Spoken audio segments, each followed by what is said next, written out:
to spend the next few minutes talking about my favorite topic, food. Specifically, two buzzwords in the food world right now, ultra-processed and protein.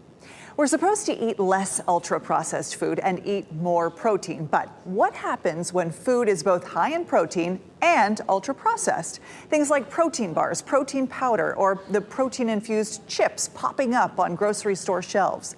The campaign against ultra-processed foods has been going on for years. Health and Human Services Secretary Robert F. Kennedy Jr. is famously against them. The very first report from his Make America Healthy Again Commission found children's diets are dominated by ultra-processed food. It's the stuff that's high in added sugars, chemical additives, and saturated fats. These foods are linked with greater risk of obesity, type 2 diabetes, and other chronic conditions.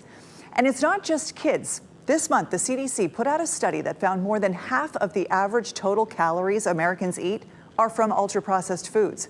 This applies to pretty much everyone. And there's no class divide. The CDC found income level had no significant impact. Rich or poor, Americans are eating ultra-processed foods. But is all ultra-processed food bad? Like I said, there's a growing trend of packing food with protein all over social media. People are sharing their favorite hacks to get 20, 30, 40 grams of protein into their meals and snacks. These videos get tens of thousands of views. Major brands are jumping on the bandwagon too. Starbucks has a new protein drink, 20 grams of protein with your cafe latte. Coca-Cola spent nearly $1 billion on the popular protein shake brand Fairlife. Earlier this year, after being in business for just 9 months, a protein bar called David raised $75 million. Companies have been doing this for a long time, using food science to give us permission to eat processed food. You've seen labels for things like fat-free or less salt or whole grain. All those things can be true. Pumping the stuff full of protein is no different. But it doesn't change the fact that the food is processed.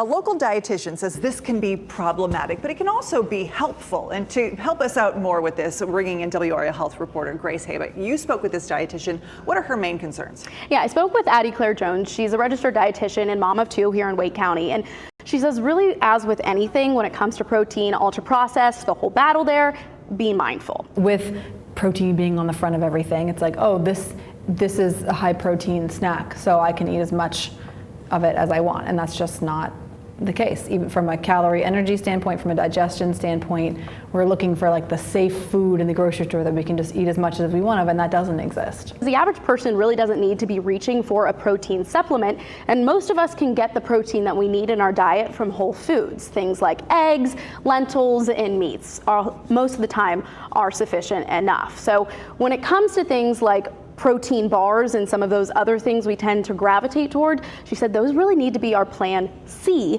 and that most of us need to have a plan A and B before we're reaching for something like that. Try to make things on our own, and again, reach for whole foods before some of these processed alternatives. A lot of kids going back to school now. Families are packing their lunches.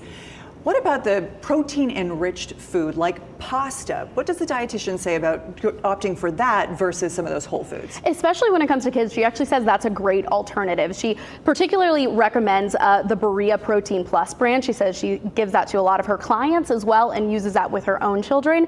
And she says with kids, it can be especially beneficial for helping them reach those protein goals because let's face it, kids may not sit down and eat a whole plate of beans, but this protein pasta, what it does is it swaps some of that wheat flour out for bean flour. So you're still getting the added nutrients in your kids' diet in a food and shape that they're gonna wanna eat. Be mindful. Yes. Thank you, Grace.